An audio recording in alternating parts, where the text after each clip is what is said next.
하나님 우리 아버지와 우리 주 예수 그리스도로부터 오는 은혜와 평강이 오늘 주일 공동 예배에 참석하신 우리 모든 교회에게 함께 있기를 바랍니다. 오늘은 교회력으로 한 해, 특별히 마가의 해가 끝나는 왕이신 그리스도의 날입니다. 그리고 이제 다음 주일인 12월 1일부터는 새로운 누가 해가 시작되는 대림절 첫째 주일이 될 겁니다. 이처럼 교회력으로 한 해가 끝나는 오늘, 저는 요한복음 18장 33절부터 37절까지의 말씀으로 하나님의 은혜를 이제 성도 여러분들과 함께 나누고자 하는 겁니다. 성도 여러분, 미국의 대선이 막 끝났습니다. 트럼프가 미국의 제47대 대통령으로 당선되면서 이런저런 예측과 평가들이 나오죠. 그리고 그 평가에 대해 전 세계 사람의 관심과 이목이 집중되고 있습니다. 그러면 왜 우리가 이런 평가에 대해 집중하는 걸까요? 그것은 우리 인간 사회에서 한 조직 또는 한 국가의 최고 지도자는 매우 중요한 자리이기 때문입니다. 예를 들면 로마 카톨릭 교회 제2차 바티칸 공의회는 요한 23세라는 걸출한 교황이 있었기 때문에 가능했습니다. 또한 설립 초창기에는 그저 삼류대학 정도로 평가받던 미국의 시카고 대학은 로버트 허친스 총장이라는 매우 탁월한 교육가로 인해 후에 세계 인류대학으로 다시 태어날 수 있었습니다. 하지만 이와는 반대의 경우도 우리 인간의 역사에는 질비합니다. 영국의 제41대 총리였던 챔벌린 총리는 당시 독일 뮌헨에서 체코슬로바키아의 한 주를 히틀러의 독일에 넘겨주는 대가로 유럽의 평화를 약속받습니다. 그래서 영국 국민의 환영을 받죠. 하지만 1년 후에 히틀러는 이 평화 약속을 깨고 폴란드를 침공합니다. 2차 세계대전이 발발한 거죠. 이후 역사는 챔벌린 총리가 성사시킨 이 뮌헨 협정을 아주 잘못된 외교 정책으로 평가합니다. 그리고 이로 인해 챔벌린은 영국 역대 총리 중에서 가장 낮은 평가를 받는 총리가 됩니다. 이만큼 한 조직 또는 국가 지도자의 역할은 제가 앞서 말씀드린 대로 매우 중요하다는 겁니다. 그리고 이런 점은 황제 또는 왕이 다스리는 국가의 경우에는 그 영향력이 더욱 크다는 겁니다. 그러면 우리가 주님이라고 고백하는 예수님께서 통치하시는 나라는 과연 어떠한 나라이며 더불어 예수님께서는 그 나라에 과연 어떠한 왕이실까?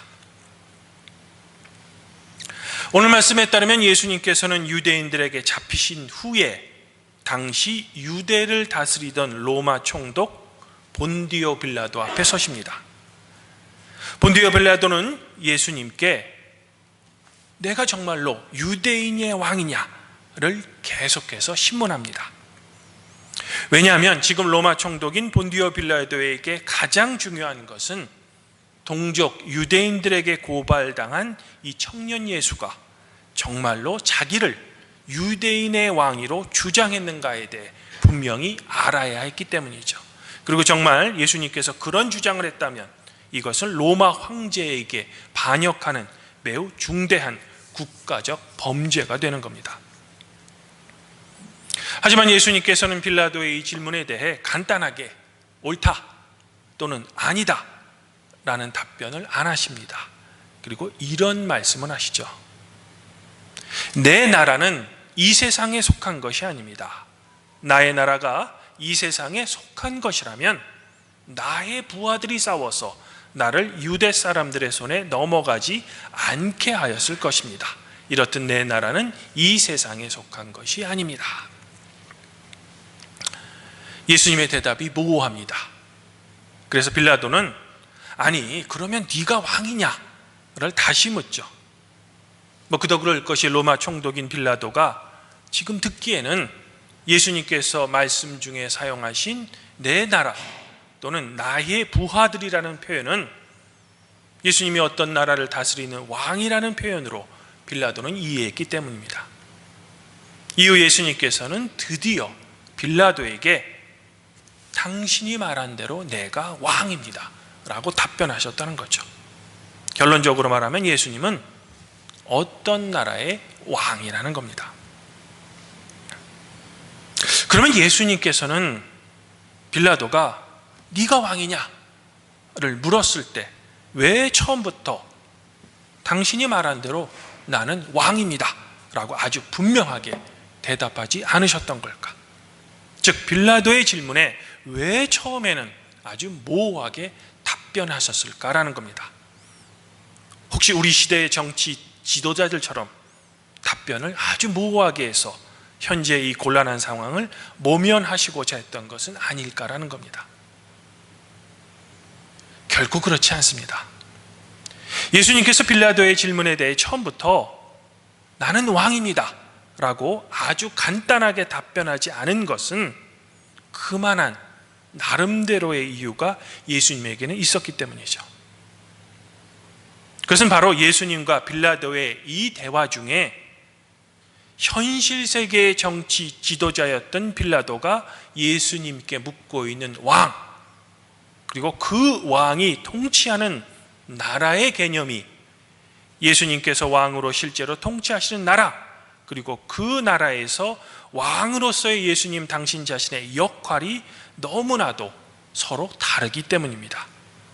즉 예수님과 빌라도의 이 대화에서 질문의 출발점 자체가 너무나 달라서 예수님께서는 빌라도에게 아주 간단하게 처음부터 내가 왕입니다 라고 쉽게 답변하실 수 없었다는 겁니다.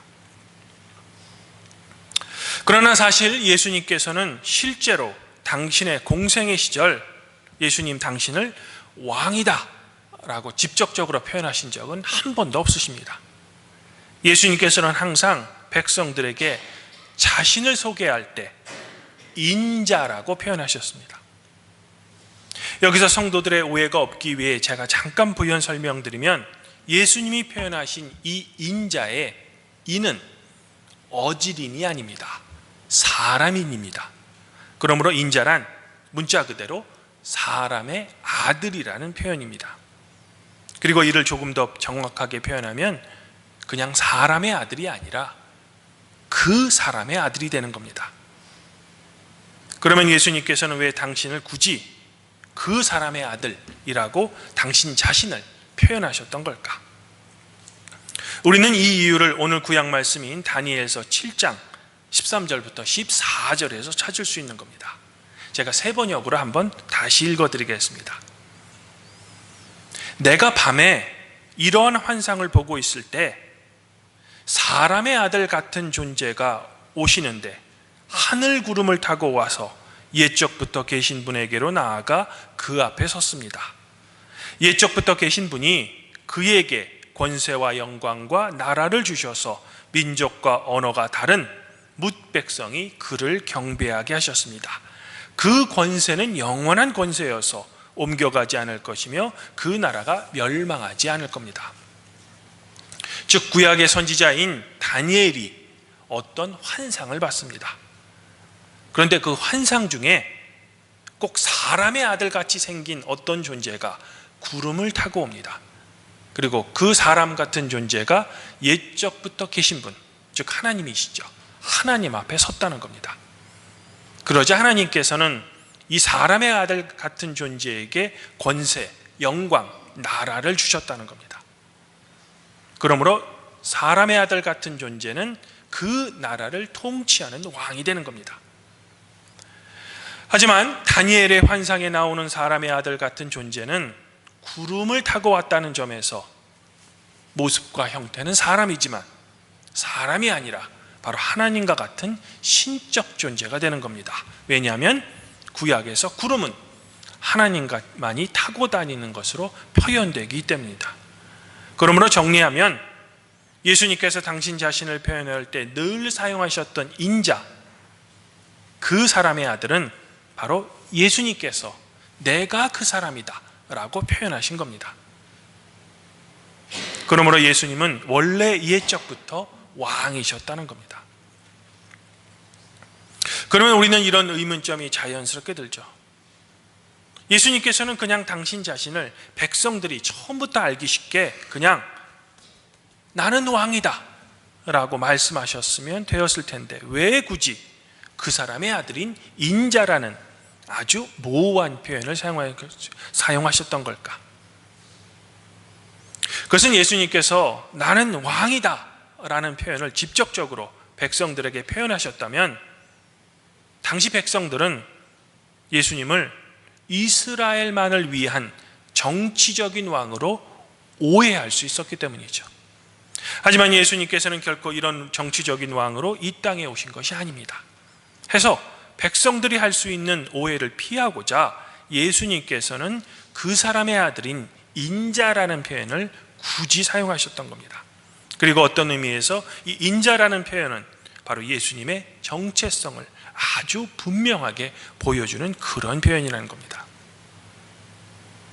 그렇다면 이제 다니엘서에 예언된 인자인 예수님께서는 도대체 어떤 나라의 왕이시며 예수님께서 왕으로 통치하시는 그 나라의 통치 방식은 과연 어떤 것일까?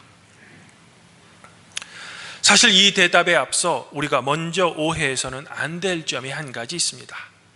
그것은 예수님께서 말씀하신 내 나라는 이 세상에 속한 것이 아닙니다 라는 예수님의 말을 오해해서는 안 된다는 겁니다. 예수님의 이 말씀을 문자 그대로 이해하면 예수님께서 왕으로 통치하시는 나라는 우리가 현재 살고 있는 이 세상과는 전혀 상관이 없는, 그래서 우리가 죽어야만 갈 수 있는 어떤 영적인 나라로 오해할 수 있다는 겁니다. 하지만 예수님께서는 결코 그런 의미로 말씀하신 것이 아닙니다. 예수님께서 말씀하고자 하시는 진정한 의미는 예수님이 왕으로서 통치하는 나라는 세상의 가치관으로부터 출발한 나라가 아니라는 것을 분명히 말씀하고자 하시는 겁니다.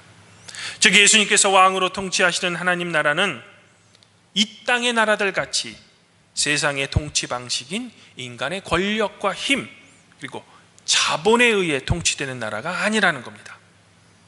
그러면 예수님께서 왕으로 통치하시는 나라의 통치 방식은 과연 어떤 것일까? 우리는 그것을 오늘 말씀 중 37절에 이 말씀에서 찾아볼 수 있습니다. 나는 진리를 증언하기 위해 태어났으며 진리를 증언하기 위해 이 세상에 왔습니다. 진리에 속한 사람은 누구나 내가 하는 말을 듣습니다. 즉 예수님께서는 유대인들이 본디오 빌라도에게 예수님을 고발했던 것처럼 세상의 왕들처럼 권력과 힘 그리고 자본의 논리로 나라를 통치하시는 왕이 아니라는 겁니다. 오직 진리에 의존하여 하나님 나라를 통치하시는 왕이라는 겁니다. 즉 예수님께서는 이 세상의 정치적인 왕이 아니라 진리의 나라인 하나님 나라의 왕이시라는 겁니다. 여기서 우리에게 더욱 중요한 점은 바로 예수님께서 말씀하신 이 진리라는 개념이죠.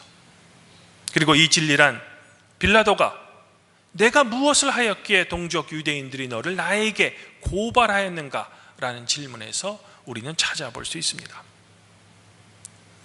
예수님께서는 이 땅에 오셔서 당시 세상을 지배했던 로마의 황제처럼 군대, 권력, 힘 그리고 재물로 이 세상을 통치하려고 하지 않으셨습니다. 예수님께서는 누가복음에 나오는 회당의 첫 설교처럼 많은 병자를 고치셨습니다. 포로된 자에게는 자유를 주셨습니다. 눈이 먼 사람에게는 다시 보게 하는 이적을 베푸셨습니다. 그리고 눌린 사람에게는 자유를 주시고 주의 은혜를 전파하셨습니다. 그리고 이러한 예수님의 모든 사역은 세상을 향한 하나님의 심판이 아니라 바로 세상을 구원하기 위한 하나님의 사랑, 즉 복음을 우리에게 보여주신 겁니다. 사랑하는 성도 여러분, 우리 그리스도인이란 이런 진리이신 예수님을 바로 우리의 왕으로 모시는 사람들이며 예수님께서 왕으로 다스리시는 그 하나님 나라의 백성이라는 겁니다. 그리고 진리이신 예수님으로 인해 우리 또한 그리스도 예수 안에서 자유하게 되는 겁니다. 더불어 죄인임에도 불구하고 의인으로서 하나님의 법정에서 최종 판결을 받을 수 있는 겁니다. 그러나 안타까운 것은 우리가 예수 그리스도를 우리의 왕이다 라고 우리의 입술로 고백하면서도 우리는 진리이신 예수님의 통치 방식과 하나님 나라를 낯설어 합니다. 즉 진리이신 예수님의 통치 방식인 하나님 사랑과 이웃 사랑을 우리는 왠지 힘들어 한다는 겁니다. 오히려 우리는 본디오 빌라도 같은 세상의 권력과 힘 그리고 자본의 논리에 의해 통치되는 나라에 더 익숙해져 있습니다. 그래서 어떻게든 권력과 돈의 힘에 우리는 늘 의지하려고 합니다. 심지어는 권력과 돈이 지배하는 그 왕국의 왕이 누구나 되고 싶어 하죠. 그러면 우리는 도대체 왜 그럴까요? 우리는 입술로는 진리를 사랑한다 라고 말하면서도 오히려 진리와 반대되는 것에 우리는 그만 현혹당하고만 하는 걸까?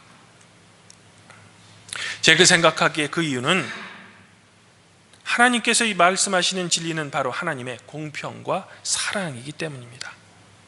사실 공평과 사랑만큼 우리 인간 세상에서 듣기 좋은 단어가 어디 있겠습니까? 그래서 모든 사람이 입으로 공평과 사랑을 떠듭니다. 그러나 문제는 이 공평과 사랑을 우리의 삶에 실천하는 것은 언제나 나에게 손해를 주는 것처럼 느껴집니다. 그리고 느리게 보입니다. 심지어는 나와 내 가족에게 불편함을 주어 나를 힘들게 만듭니다. 왜? 공평과 사랑에는 자기 희생, 나눔, 공정, 양보, 함께 살기 등이 있어야 하기 때문이죠. 반면 세상의 통치 방식인 권력과 힘과 돈은 일처리가 매우 빨라 보입니다. 그리고 나에게 유익해 보이죠. 다른 사람은 불편하고 힘들게 만들지만 정작 그것을 소유한 나는 매우 편합니다. 그래서 더욱 이러한 행동을 추구하는 것은 마치 내가 그 나라의 왕이 되었다라는 착각이 들기 때문이죠. 그래서 권력과 힘과 돈은 언제나 그것을 소유한 사람들만의 전유물이 되는 겁니다. 또한 이것을 잃어버릴까 봐 우리는 늘 권력과 돈과 힘의 노예가 되죠. 바로 불편해 보이는 공평과 사랑의 진리가 우리를 자유하게 하는 것과는 정반대가 되는 겁니다. 주님 안에서 한 형제 자매인 팔복교회 성도 여러분, 그러면 도대체 이처럼 나약한 우리는 이런 우리의 삶의 상황에서 낙심하고 포기해야만 하는 걸까? 그렇지 않습니다. 우리는 주님께서 우리에게 가르쳐 주신 주기도문에서 하나님 나라가 우리에게 임하기를 기도하라고 주님께서 가르쳐 주신 것처럼 우리는 항상 깨어 있어 기도해야만 합니다. 그리고 진리이신 예수님께서 통치하신 하나님 나라가 바로 하나님 말씀을 통해 우리에게 임하기를 간절히 소망해야 합니다. 바로 이를 위해 우리는 매주일 이렇게 교회에 나와 주일 공동 예배를 드리는 겁니다.